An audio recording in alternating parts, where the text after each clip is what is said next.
Según se informa, la red de seguridad digital dentro de Clarence House cambió a un color carmesí sólido e inquebrantable poco después de la medianoche, marcando el comienzo de lo que los conocedores describirían más tarde como una de las operaciones de seguridad más extraordinarias en la memoria real reciente.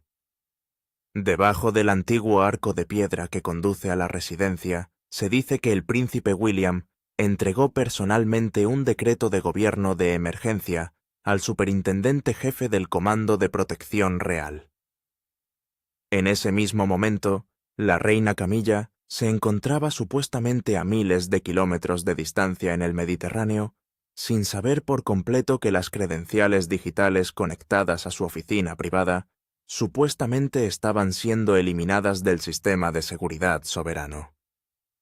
Antes de que llegara el amanecer, el equilibrio de autoridad dentro de una de las residencias más importantes de la monarquía había cambiado, según estos relatos, de una manera dramática e inesperada. Según personas familiarizadas con la operación, una única orden firmada poco después de la medianoche permitió al príncipe de Gales asumir el control temporal sobre elementos clave de la infraestructura de seguridad interna del palacio.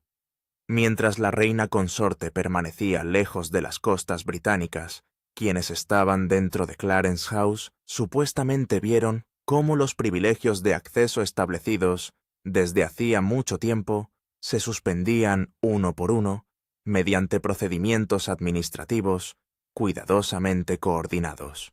No se presentó como una confrontación emocional o una disputa pública, sino como una respuesta institucional meticulosamente organizada y llevada a cabo con notable precisión. Para aquellos que más tarde supieron lo que había sucedido la noche, pasó a ser conocida por un nombre inolvidable, el cierre patronal de medianoche en Clarence House. Según los informes, un fuerte clic mecánico resonó en el silencioso camino de entrada de piedra, fuera de Clarence House, rompiendo la quietud que generalmente se instala en la residencia real durante las primeras horas de la mañana. De pie bajo el suave resplandor de una lámpara de hierro, forjado fijada sobre la entrada de la garita, el príncipe William parecía tranquilo y sereno, con las manos descansando silenciosamente dentro de los bolsillos de un abrigo de lana oscura, mientras observaba cómo se desarrollaba la operación. Cerca de allí, dos especialistas en tecnología de alto nivel del Comando de Protección Real trabajaban dentro de una camioneta utilitaria blanca sin identificación estacionada discretamente junto a la pared exterior. Sus computadoras portátiles permanecieron conectadas a la principal terminal de seguridad de fibra óptica de la finca mientras esperaban la autorización final para continuar. Sin ceremonias innecesarias, William supuestamente entregó un grueso fajo de documentos oficiales al superintendente jefe que supervisaba la operación. Los documentos habían sido cuidadosamente ensamblados y asegurados reflejando la naturaleza formal de la autoridad que representaban. Cada página tenía un significado legal y, según se informa, cada firma había sido verificada antes de que se permitiera comenzar la operación. Los presentes entendieron que el trámite en sí era tan importante como la tecnología a punto de activarse. En lo alto de la pila de documentos había una carta patente formal que llevaba el inconfundible sello de cera roja tradicionalmente asociado con el consejo privado. Según quienes conocen el trámite, el documento autorizaba una modificación administrativa inmediata de la red de seguridad soberana que rige varias propiedades reales. En lugar de solicitar aprobación futura, supuestamente, otorgó autoridad para la implementación inmediata, bajo disposiciones de emergencia, ya establecidas dentro del protocolo palaciego. La orden no requirió anuncio público antes de entrar en vigor. Se dice que William ordenó al superintendente que todas las credenciales de entrada central, asignadas a la oficina privada de la reina consorte, debían desconectarse del sistema de seguridad principal sin demora. Además, todas las vías de comunicación oficiales que unieran la puerta de entrada de Clarence House directamente con el personal de Camilla serían redirigidas inmediatamente al Palacio de Kensington. Las instrucciones fueron dadas con calma claridad y sin vacilación, dejando poco lugar a malentendidos. Una vez confirmado el pedido, el proceso técnico comenzó casi al instante. Según se informa, el superintendente jefe insertó su tarjeta maestra de seguridad en la terminal central e inició la actualización autorizada del sistema. Momentos después, el teclado iluminado montado al lado de la puerta de seguridad principal cambió de color, brillando con una luz carmesí profunda que permaneció fija en lugar de seguir su secuencia operativa normal. Para los observadores comunes puede haber parecido un simple ajuste técnico. Para los responsables de la seguridad real, sin embargo, significó que acababa de entrar en vigor una jerarquía de acceso completamente diferente. El momento de la operación parece haber sido elegido con extraordinario cuidado. Eran exactamente las 12:40 de la mañana, un momento en el que el centro de Londres alrededor de Clarence House se había vuelto inusualmente tranquilo y libre, tanto del tráfico como de la atención de los medios. La amplia extensión de The Mall, fuera de las puertas del palacio, estaba casi completamente desierta, perturbada solo por un solitario vehículo municipal que barría las calles, avanzando lentamente hacia Trafalgar Square. No había fotógrafos esperando afuera, ni equipos de televisión preparando las primeras transmisiones, ni indicios para los automovilistas que pasaban de que algo inusual estuviera ocurriendo detrás de los históricos muros de ladrillo. Para el mundo exterior, el palacio parecía completamente tranquilo, preservando su imagen familiar, de calma y continuidad durante toda la noche. Sin embargo, detrás de esos muros, según los relatos, se estaba desarrollando silenciosamente una decisión administrativa de considerable importancia constitucional. La ausencia de atención pública no fue accidental, sino que, según se informa, formó parte esencial de la planificación. Los implicados comprendieron que la operación atraería un enorme interés si se descubriera antes de que estuviera completamente terminada. Según las directrices de seguridad soberana, supuestamente actualizadas durante 2024, se dice que el heredero directo al trono posee una autoridad de emergencia limitada para iniciar un congelamiento temporal de la seguridad en circunstancias muy específicas. Según el marco descrito por quienes conocen los procedimientos, dicha autoridad puede ejercerse si se cree que un activo soberano protegido se ha vuelto vulnerable debido al contacto con una entidad extranjera insuficientemente examinada. En lugar de transferir el poder de forma permanente, el mecanismo supuestamente permite al príncipe de Gales asumir el control administrativo temporal sobre la infraestructura local del palacio hasta que pueda llevarse a cabo una revisión institucional más amplia. Se presenta como una medida excepcional destinada a situaciones muy inusuales. Según los informes, en el momento en que se inició la operación, la reina Camilla se encontraba fuera del Reino Unido. Los registros de que disponían los administradores del palacio indicaban que había despegado de un aeródromo privado de Oxfordshire aproximadamente 48 horas antes de viajar hacia el sur de Europa. Su oficina privada había incluido el viaje en el diario real interno como nada más que un período rutinario de descanso y recuperación privado tras un exigente calendario de compromisos oficiales. Sobre el papel no parecía haber nada extraordinario en el viaje. Según los informes, los funcionarios de su oficina informaron a los administradores del palacio que la reina consorte se alojaría en una finca privada segura en la Toscana, propiedad de un viejo conocido de la familia. La explicación parecía sencilla y atrajo poca atención durante su revisión inicial. Este tipo de visitas privadas no eran infrecuentes y no surgieron preocupaciones inmediatas con respecto al itinerario tal como se había presentado oficialmente. Todo parecía coherente con un período ordinario de licencia personal. Sin embargo, según estos relatos, comenzaron a surgir preguntas después de que los analistas de la División de Seguimiento Marítimo del Ducado de Cornualles detectaran irregularidades mientras revisaban los datos de movimiento. Los registros de radar supuestamente sugirieron que el viaje de Camilla no había seguido la ruta descrita en los registros oficiales del palacio. En lugar de llegar a la finca toscana identificada en la documentación interna, la información de seguimiento indicó un destino completamente diferente. Según se informa, esa discrepancia provocó una revisión mucho más detallada. Se dice que los investigadores llegaron a la conclusión de que Camilla abordó un yate de lujo que medía aproximadamente 200 pies de largo, conocido como Corinthian.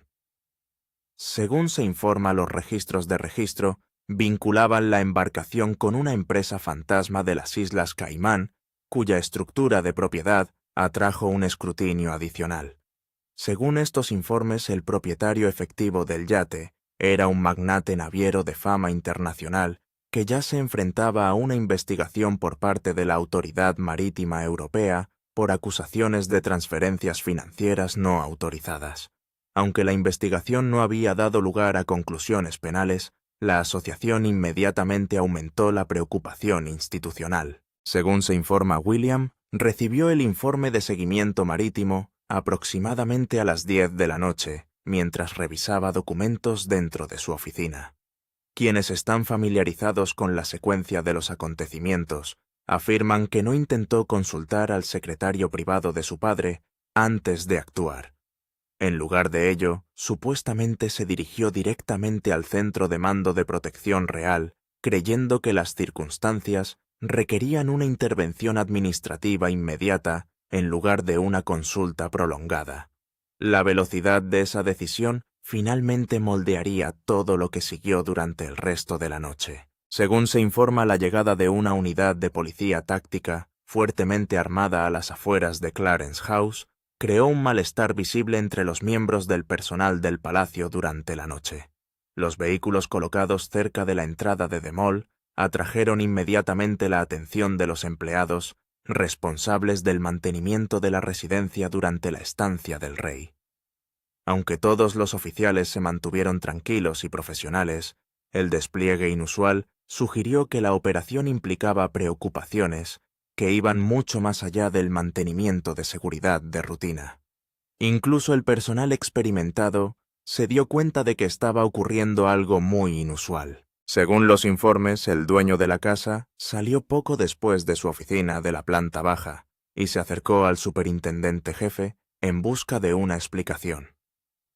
Señalando el vehículo táctico de la policía, colocado cerca del patio del establo, preguntó por qué se estaban llevando a cabo modificaciones tan importantes en la red de seguridad mientras el rey Carlos permanecía dormido dentro de sus apartamentos privados. Su preocupación no reflejaba oposición, sino genuina sorpresa por la escala y el momento de la operación. Tal actividad durante la mitad de la noche prácticamente no tenía precedentes. En lugar de entablar una discusión prolongada, el superintendente supuestamente presentó una copia firmada de la autorización del Consejo Privado y la presentó tranquilamente para su inspección. Explicó que los oficiales tácticos habían sido desplegados únicamente para supervisar lo que describió como una actualización obligatoria de las claves de cifrado que protegen el perímetro interior de la propiedad. Su actitud profesional y su explicación cuidadosamente preparada tranquilizaron a los presentes sin revelar el propósito más amplio detrás de la operación. Oficialmente todo parecía puramente procesal. La explicación resultó suficiente para evitar que se extendiera una alarma innecesaria entre los empleados del palacio. El personal regresó a sus funciones creyendo que habían sido testigos de una actualización de seguridad técnica inusualmente programada, pero por lo demás, rutinaria. Sin embargo, según personas familiarizadas con la operación, la realidad era considerablemente más significativa de lo que sugería la explicación oficial. Según se informa, los oficiales tácticos permanecieron en el lugar por una razón completamente diferente. Su verdadera misión, según estos relatos, era garantizar que ningún miembro de la oficina privada de la reina Camilla pudiera entrar al edificio antes de que llegaran los asesores legales de William para realizar una revisión formal de los materiales confidenciales. En particular, al parecer, las preocupaciones se centraban en impedir la sustracción o alteración de documentos antes de que se hubieran completado los procedimientos administrativos. Por tanto, la operación combinó medidas de seguridad digitales con control físico de los puntos de acceso en toda la residencia.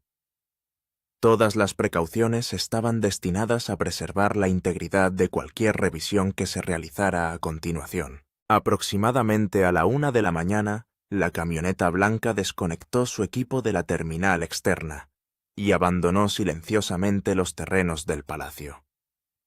Según se informa, los técnicos confirmaron que cada etapa del bloqueo digital se había completado con éxito y que la jerarquía de acceso revisada estaba en pleno funcionamiento.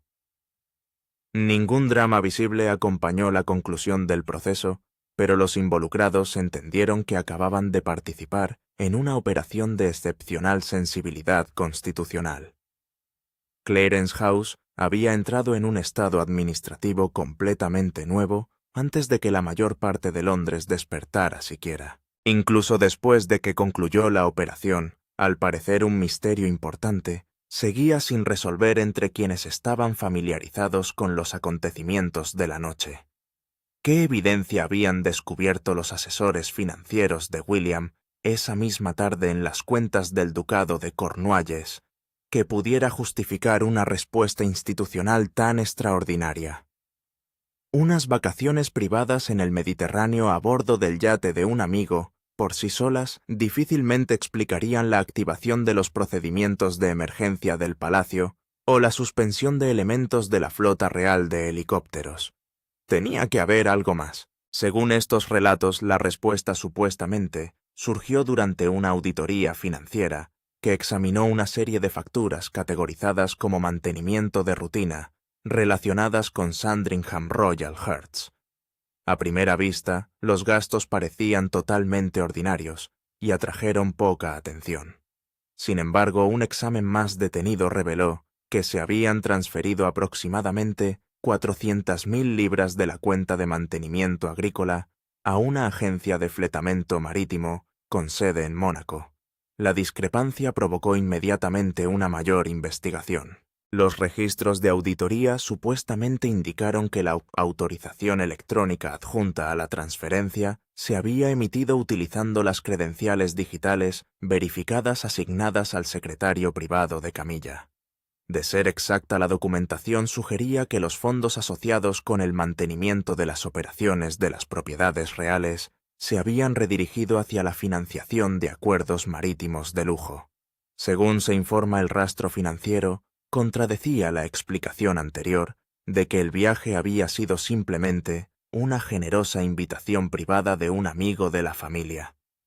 Según los investigadores, la transacción parecía conectar recursos relacionados con el palacio con la Carta de Ultramar. Según se informa, esos hallazgos transformaron la interpretación del viaje por el Mediterráneo casi de inmediato. Lo que inicialmente había parecido un período normal de relajación privada, planteó ahora cuestiones institucionales más amplias en relación con la supervisión financiera y la rendición de cuentas administrativa. Aún no está claro si cada detalle de la transacción podría explicarse en última instancia, pero la existencia de las transferencias documentadas supuestamente proporcionó una justificación suficiente para la respuesta de emergencia de William. La cuestión se ha extendido mucho más allá de las cuestiones de viajes. Después de salir de la garita, William supuestamente caminó hacia un vehículo de seguridad sin identificación que esperaba cerca de la salida del patio, y los testigos describieron su expresión como inusualmente solemne bajo el pálido resplandor de las farolas. Se sentó en el asiento del pasajero delantero e indicó a su conductor que se dirigiera directamente al Palacio de Kensington sin demora. Allí, los miembros de su equipo legal ya estaban reuniendo documentación y preparando comunicaciones seguras por satélite destinadas a notificar a la reina consorte las decisiones administrativas que se habían implementado durante su ausencia.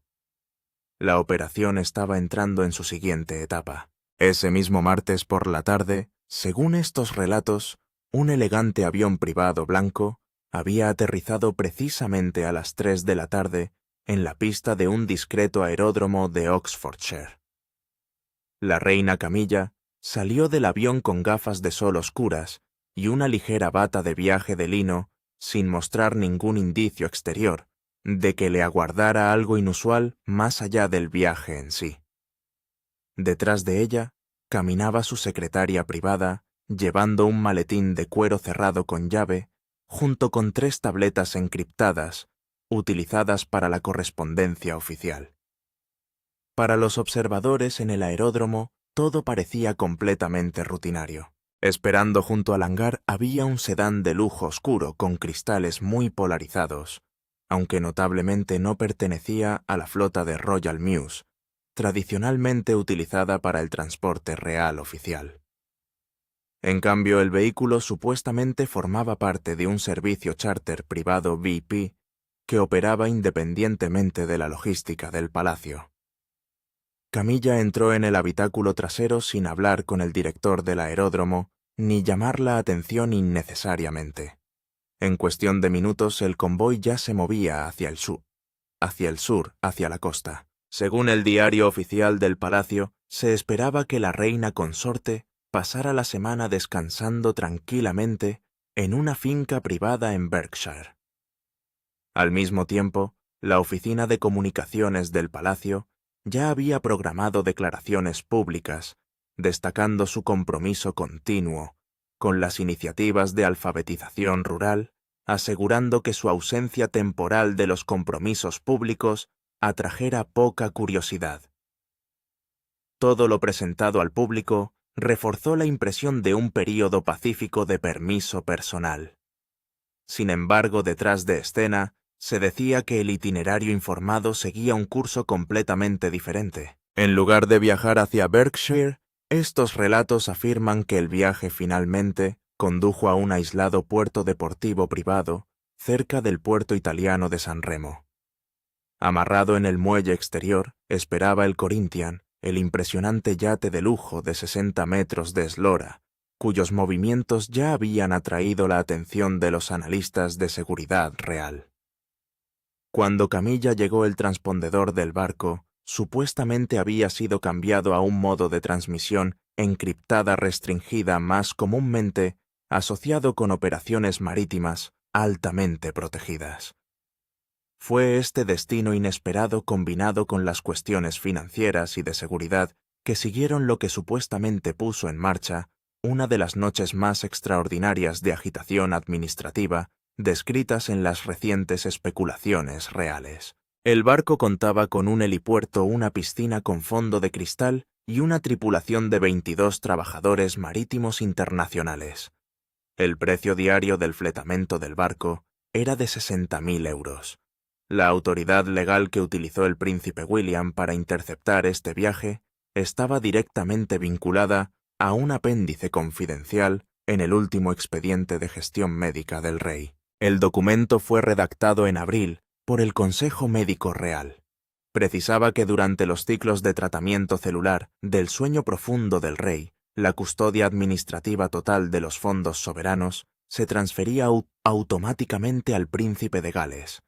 El rey Carlos había entrado en la Clínica Médica de Londres a las 8 de la tarde para un bloque de tratamiento programado de 72 horas. Según los términos del documento del Consejo, su firma personal quedó legalmente suspendida hasta el viernes por la mañana. El equipo financiero de William descubrió la transacción del yate mientras auditaba el libro de contabilidad trimestral de la propiedad de Sandringham. Un contador interno notó una rápida serie de 4 transferencias electrónicas idénticas. Cada transferencia estaba valorada en exactamente 99.000 libras esterlinas. Los pagos se enviaron a una empresa de logística marítima llamada Riviera Blue Charters, que opera desde una sucursal bancaria en Zúrich. La partida presupuestaria enumerada para las transferencias se denominó renovación de emergencia del techo de la ganadería de Sandringham. La tensión alcanzó su punto máximo cuando el agente inmobiliario jefe confirmó que no se habían entregado materiales para techos a Sandringham en todo el mes. El contratista que figura en la factura no existía en el registro comercial oficial del Reino Unido. La persona que había firmado las facturas digitales era el asesor financiero personal de Camilla, actuando en virtud de un acuerdo de poder firmado 3 años antes. William vio esta desviación financiera como una violación directa de la confianza pública. La familia real estaba bajo un estricto escrutinio parlamentario con respecto al uso de los fondos del patrimonio para viajes personales de lujo. Si los periódicos de gran formato descubrieran que fondos agrícolas adyacentes al Estado estaban financiando un crucero de lujo por el Mediterráneo, las consecuencias políticas dañarían a toda la monarquía. A medianoche, William llamó al jefe de la unidad de seguridad de la Fuerza Fronteriza a su estudio en el Palacio de Kensington. Dejó los recibos de las transferencias sobre el escritorio. Dio instrucciones al oficial para que cancelara inmediatamente las credenciales del pasaporte diplomático asignadas al personal de viaje de Camilla. Afirmó que cualquier embarcación que transporte personas con autorización de seguridad suspendida no podría atracar legalmente en ningún puerto del territorio británico de ultramar. El misterio era por qué Camilla había elegido esta semana específica para lanzar el crucero no anunciado. Sabía que el rey estaba entrando en una fase médica vulnerable y sabía que William seguía de cerca las cuentas de Sandringham. La respuesta se encontraba en un hilo de correo electrónico privado, recuperado del servidor de Clarence House por el equipo de defensa cibernética. Un alto representante de un consorcio europeo de joyerías había previsto una reunión privada a bordo del yate para el miércoles por la mañana. El representante traía 3 tiaras históricas que originalmente pertenecieron a la Casa de Hanover. El consorcio quería vender las piezas de forma privada, evitando las casas de subastas públicas para eludir las leyes del impuesto al patrimonio. Camilla quería comprar las tiaras de Hanover utilizando los fondos desviados de Sandringham antes de que William pudiera asumir el control permanente de las joyas centrales de la familia. El plan era una apuesta enorme. Si pudiera conseguir las piezas históricas, se convertirían en su propiedad privada completamente separada de la colección oficial de coronas que heredaría William. William no dudó una vez confirmado. Cogió su teléfono seguro y autorizó el despliegue inmediato de la furgoneta táctica del Comando de Protección Real hasta Clarence House. Se cerraron las puertas, se borraron los códigos y se activó el enlace por satélite con el Corinthian. El príncipe de Gales estaba a punto de dar la noticia del cierre patronal directamente a la cubierta del barco de lujo, convirtiendo unas vacaciones secretas en una crisis constitucional inmediata. El expediente financiero del Palacio de Kensington, una gruesa pila de transcripciones bancarias con bordes azules, cayó sobre la superficie de cuero verde del escritorio del príncipe William. El reloj de pared del estudio del Palacio de Kensington marcaba exactamente las 2 de la madrugada. Al otro lado de la ventana, una ligera niebla empezaba a cubrir la oscura extensión de los jardines de Kensington. El príncipe se recostó en su silla con los dedos presionando sus sienes. Miró al auditor principal de la Oficina del Patrimonio del Ducado de Cornualles. Afirmó que el rastro financiero ahora es una cuestión de seguridad del Estado. Dio instrucciones al auditor para que preparara un informe formal para el ministro del Interior, especificando cada transacción no autorizada de la Reserva Agrícola de Sandringham durante los últimos 90 días. El auditor asintió y abrió su computadora portátil para verificar la columna final de la hoja de cálculo. La investigación había pasado de una verificación rutinaria del equilibrio interno a una auditoría forense a gran escala en 48 horas. Los hechos centrales eran innegables. Las 400.000 libras esterlinas extraídas del presupuesto de la herencia habían sido canalizadas a través de 3 empresas fantasma distintas, con sede en las Islas Vírgenes Británicas, antes de aterrizar en la cuenta de Zúrich de Riviera Blue Charters. La tensión se intensificó cuando el auditor descubrió un conjunto secundario de transacciones que habían ocurrido esa misma tarde. El asesor financiero personal de Camilla había intentado liquidar un bloque de bonos soberanos históricos, valorados en 2 millones de libras esterlinas. Estos bonos se emitieron originalmente durante el reinado del rey Jorge V para financiar el mantenimiento de los archivos reales. Fueron designados estrictamente como bienes familiares intransferibles. El asesor había utilizado una clave de firma digital generada durante los preparativos de la coronación. William cogió su teléfono móvil y llamó directamente al gobernador del Banco de Inglaterra. La conversación duró menos de 4 minutos. William informó al gobernador que la clave de firma utilizada para la liquidación de bonos actualmente no estaba autorizada debido a la actual pausa de gobierno médico del rey. El gobernador tomó medidas administrativas inmediatas. A las 2:15 el Banco de Inglaterra emitió una orden de congelación temporal de todas las transferencias de bonos soberanos vinculadas al bloque administrativo de Clarence House. La fuga financiera inmediata se detuvo, pero persistía el misterio sobre cómo el equipo de Camilla había logrado localizar los números de registro específicos de esos bonos históricos. Se suponía que los certificados físicos se guardarían en una bóveda de alta seguridad debajo de la torre redonda del castillo de Windsor, a la que solo podía acceder el archivero personal del rey.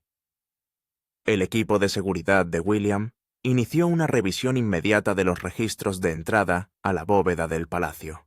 Los registros electrónicos mostraron que un investigador principal del personal de Camilla había revisado los libros de contabilidad históricos de Jorge V en 3 ocasiones distintas a principios de mayo. El investigador había afirmado que los archivos eran necesarios para verificar la procedencia de un conjunto de fruteros de plata antiguos para una próxima exposición.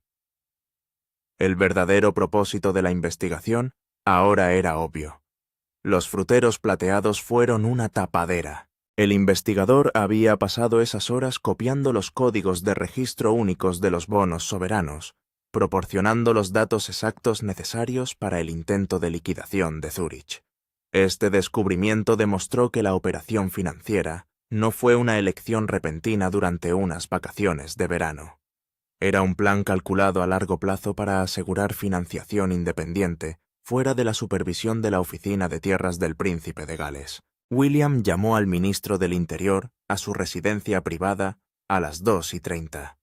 El ministro del Interior escuchó el resumen de las transferencias electrónicas y la congelación de los bonos. Afirmó que el uso de fondos agrícolas adyacentes al Estado para transacciones extraterritoriales no autorizadas violaba las disposiciones fundamentales de la Ley de Subvenciones Soberanas. Confirmó que su oficina firmaría la autorización administrativa necesaria para respaldar las medidas de seguridad de William en Clarence House. Con el respaldo del ministro del Interior asegurado, la base legal para la próxima confrontación era absoluta. El príncipe de Gales cerró la carpeta azul y la guardó dentro de la caja fuerte de su escritorio. Caminó hasta la ventana y vio las primeras luces del amanecer atravesar la niebla. La red financiera ya estaba completamente tendida alrededor de la oficina de la reina consorte, y había llegado el momento de iniciar el enlace directo vía satélite con la cubierta del Corinthian. El enfrentamiento vía enlace satelital. El teléfono satelital de plástico blanco que había sobre la mesa de teca de la cubierta del Corinthian empezó a sonar con un timbre agudo y agudo. La reina Camilla estaba sentada en un sillón de lona con un vaso de agua mineral helada, sudando en el aire húmedo del Mediterráneo. El yate flotaba a 10 millas de la costa de Mónaco, con sus motores al ralentí suavemente contra el suave oleaje del mar. Su secretaria privada cogió el auricular resistente al agua, miró la pantalla digital parpadeante que mostraba un código de ruta militar seguro del Ministerio de Defensa del Reino Unido. Le entregó el teléfono a Camilla, su rostro completamente pálido bajo su sombrero de ala ancha para el sol. Camilla presionó el botón del altavoz. La voz del príncipe William llegó instantáneamente a través del altavoz plana metálica y completamente desprovista de emoción. No ofreció ningún saludo. Afirmó que las credenciales de pasaporte diplomático para todo su séquito de viaje habían sido suspendidas a las 6 en punto hora de Londres. Camilla se enderezó en su silla y dejó su vaso de agua sobre la mesa. Ella le dijo a su hijastro que se estaba excediendo enormemente en su autoridad según los estatutos del patrimonio familiar. Señaló que el rey Carlos revocaría la suspensión de seguridad en el momento en que concluyera su ciclo de tratamiento médico el viernes por la mañana. La respuesta de William fue directa. Le informó que el ministro del Interior ya había firmado la congelación administrativa temporal de las cuentas de Clarence House.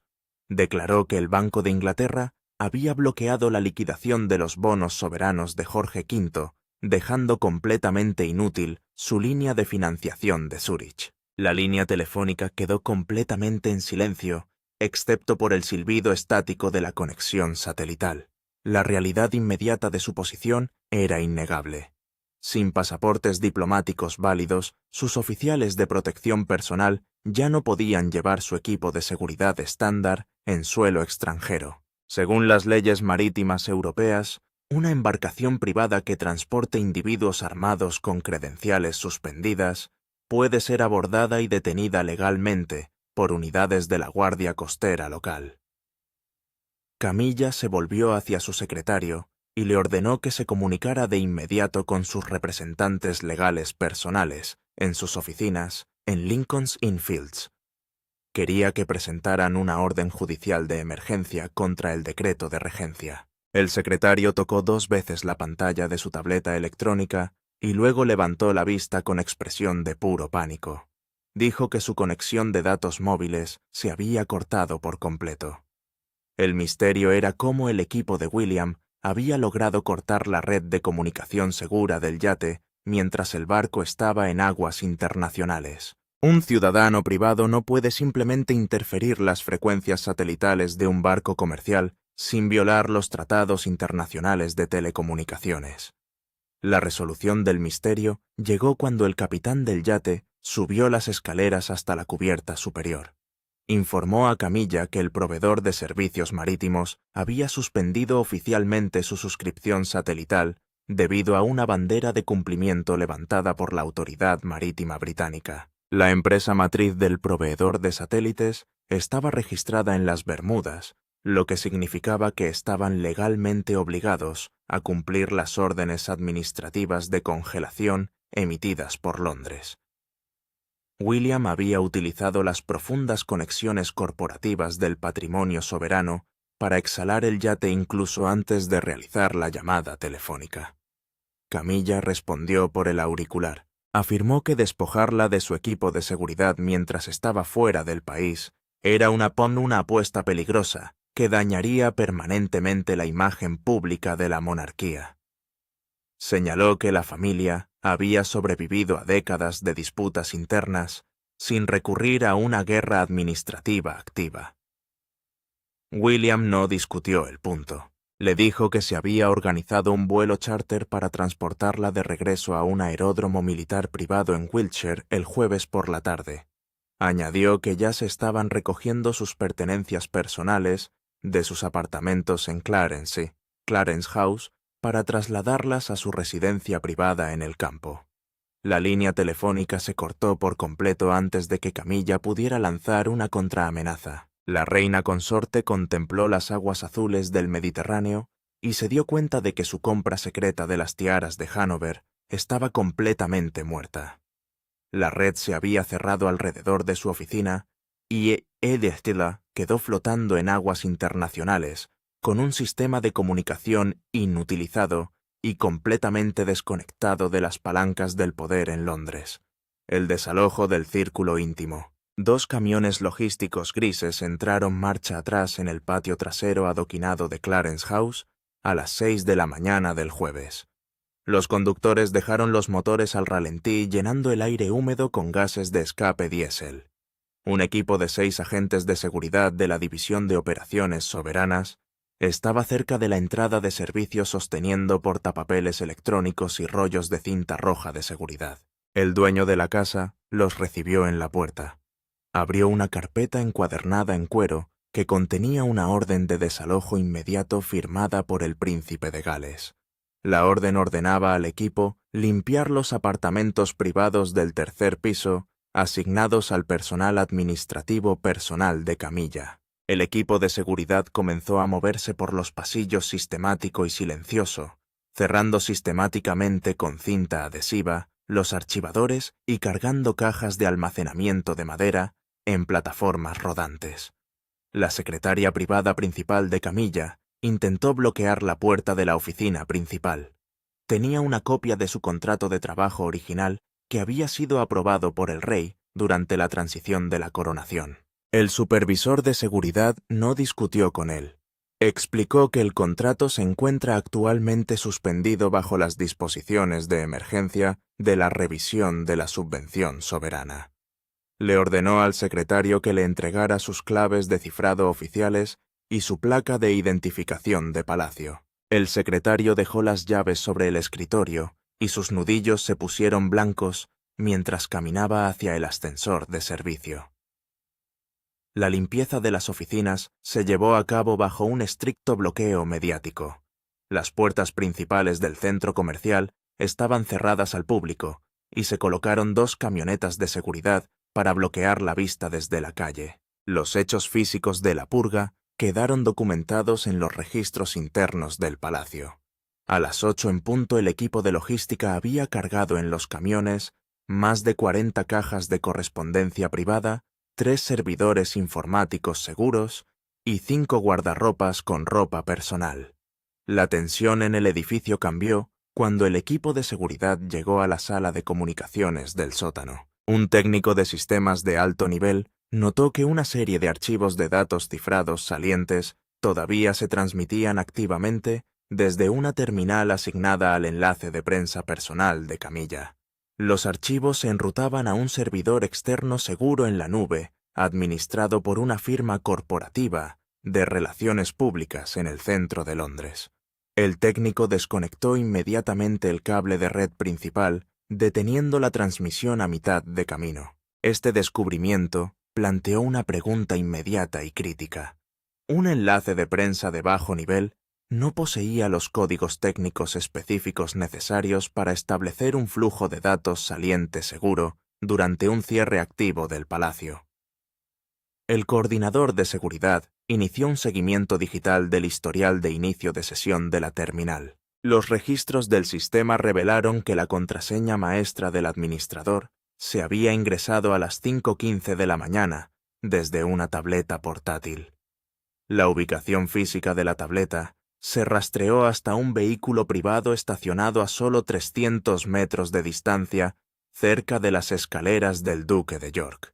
El ocupante del vehículo fue identificado como un ex asesor principal de la reina consorte, que se había retirado oficialmente del servicio palaciego el otoño anterior. La asesora había utilizado sus credenciales de seguridad heredadas para acceder a la red perimetral desde la calle, intentando descargar los archivos confidenciales antes de que el equipo de Williams pudiera proteger los discos duros físicos. Los archivos contenían los diarios financieros privados que detallaban las solicitudes de financiación originales para los proyectos agrícolas de Sandringham. El equipo de Williams notificó a la División Cibernética de la Policía Metropolitana dentro de los 10 minutos posteriores al rastreo. El vehículo fue interceptado por una unidad de patrulla móvil antes de que pudiera pasar la rotonda de Trafalgar Square. La tableta fue incautada en virtud de lo dispuesto en la Ley de Secretos Oficiales, cerrando la filtración definitivamente. Luego la operación se expandió a la planta baja apuntando a la sala de estar privada, donde Camilla celebraba sus reuniones informativas, no programadas con periodistas sociales amigos. Se inspeccionaron todas las cortinas pesadas y se abrieron 2 cajas fuertes personales integradas en el revestimiento de madera, utilizando combinaciones maestras de anulación proporcionadas por la rama de ingeniería de Lord Chamberlain. Dentro de la caja fuerte inferior, el equipo de inventario descubrió 42 registros históricos de cuero que habían sido retirados de los archivos del castillo de Windsor sin un recibo de referencia cruzada adecuado. Estos libros de contabilidad contenían los valores de inventario originales de las propiedades personales de la familia real en Escocia, detallando los activos que habían pasado por alto las revisiones estándar del impuesto a la herencia desde finales del siglo XIX. La recuperación de estos documentos fue crucial. Proporcionó a los asesores legales de Williams la prueba definitiva que necesitaban para demostrar que la oficina de Camilla estaba estableciendo activamente un registro financiero independiente, completamente oculto al conocimiento de los herederos directos al trono. A las 10 en punto ambos camiones de logística salieron del patio de Clarence House y se dirigieron hacia la autopista M4. Su destino era Ray Mill House, la residencia de campo privada de Camilla, en Wiltshire, que se encontraba completamente fuera del perímetro.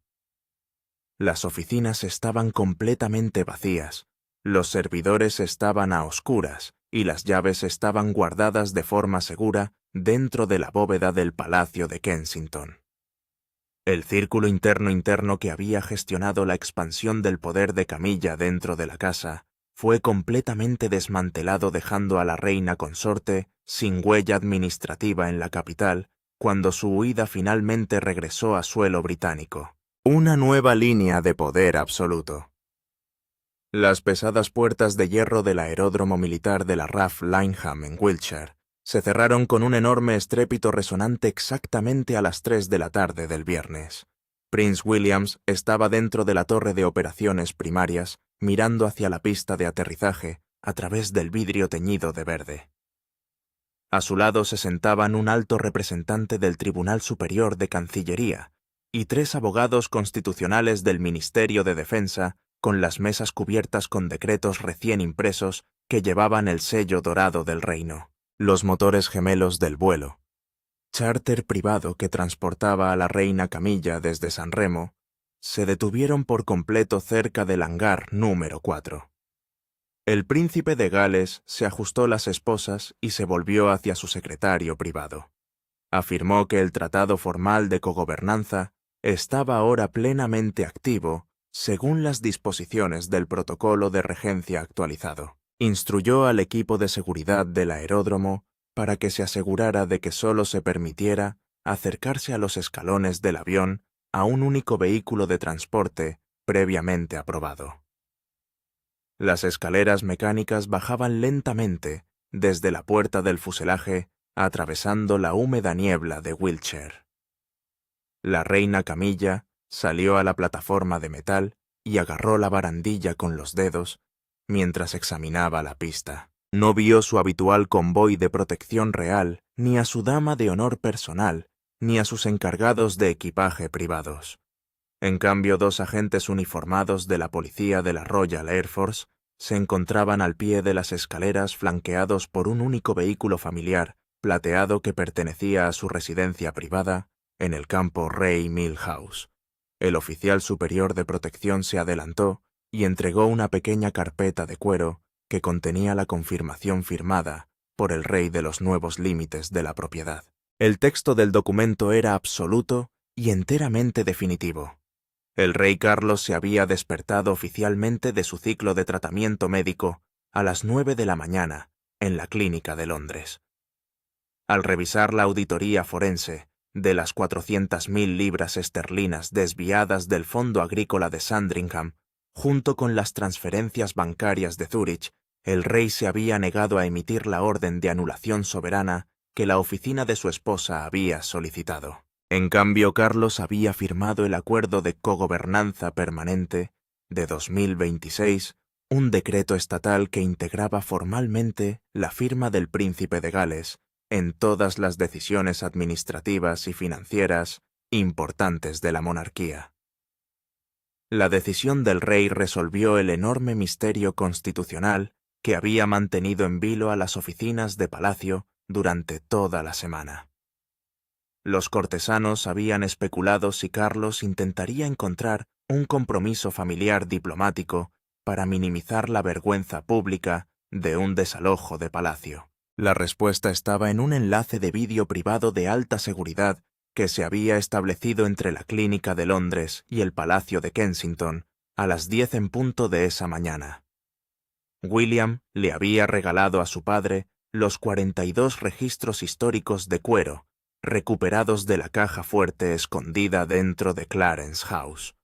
Cuando el rey vio que la oficina de su esposa había estado registrando sistemáticamente los activos inmobiliarios privados en Escocia, para crear un registro financiero independiente, se dio cuenta de que la integridad institucional de la corona estaba siendo socavada activamente desde dentro de su propia casa. Para Carlos, la preservación del patrimonio soberano era un deber sagrado que reemplazaba cualquier relación personal. En el momento en que el engaño sistemático quedó al descubierto con tinta negra, su apoyo a la reina consorte terminó por completo. La aplicación física del acuerdo fue inmediata. Los agentes de policía de la Royal Air Force informaron al secretario de Camilla que sus credenciales de seguridad seguían revocadas permanentemente en virtud de las disposiciones de la Ley de Secretos Oficiales. Le ordenaron abordar un vehículo secundario que lo llevaría directamente a una terminal de transporte comercial fuera de la base militar. Camilla caminó por el asfalto mojado hacia la camioneta plateada, con el rostro completamente rígido detrás de sus gafas de sol oscuras. No hizo ninguna llamada telefónica ni profirió amenazas verbales a los guardias. Sabía que sin acceso a los servidores de Clarence House, a sus claves de firma digital o a su red de periodistas amigables, no tenía influencia alguna contra el poder consolidado del aparente heredero. A las 4 en punto, la camioneta plateada atravesó el principal control de seguridad de la RAF Lineham y se dirigió hacia el sur, hacia el aislado pueblo de Lecoq. Rey Mill House era ahora su santuario permanente de jubilación. La propiedad se encontraba completamente fuera del perímetro de seguridad soberano, lo que significa que cualquier visitante vehículo o miembro del personal que deseara ingresar al terreno tenía que pasar por la red de policía municipal, estándar totalmente independiente del Comando de Protección de las Casas Reales. Las consecuencias públicas de la fuga del yate de lujo fueron contenidas con éxito por el bloque de noticias de la televisión vespertina. Debido a que las historias sensacionalistas habían sido suprimidas legalmente por el equipo legal de William la BBC, simplemente informó que la reina consorte había concluido su período privado de descanso de verano y pasaría los próximos meses de otoño enfocándose en proyectos de archivo histórico regional desde su residencia privada en Wiltshire. La transición de la autoridad absoluta fue completa. El yate de lujo. El Corinthian ya fue rastreado y regresaba a su puerto de San Remo.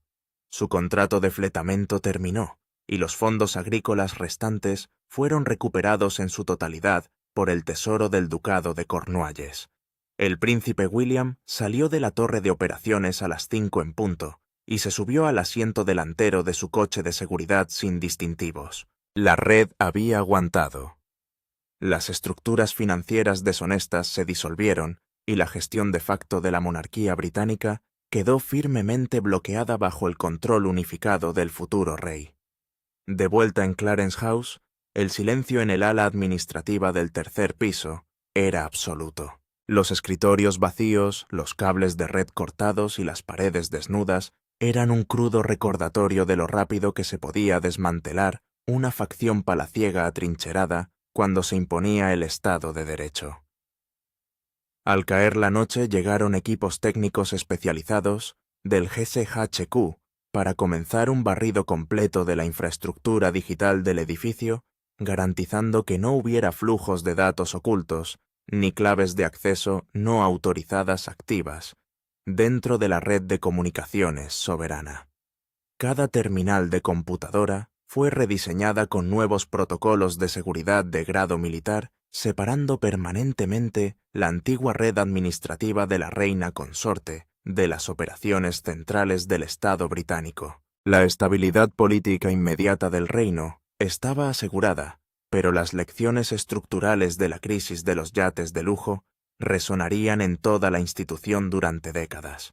El príncipe William había demostrado tanto al gabinete como al Consejo Privado, que la futura línea de la monarquía poseía la capacidad táctica de vigilar su propia casa sin desencadenar una crisis constitucional pública. Mientras los vigilantes nocturnos cerraban las pesadas puertas exteriores del centro comercial, el equilibrio de poder dentro de la Casa de Windsor permaneció completamente unificado bajo una única e inquebrantable línea de mando, lo que demuestra que aquellos que hereden el trono siempre tendrán las llaves definitivas para su supervivencia. La dramática toma del control del palacio ha reescrito permanentemente el futuro de la monarquía británica.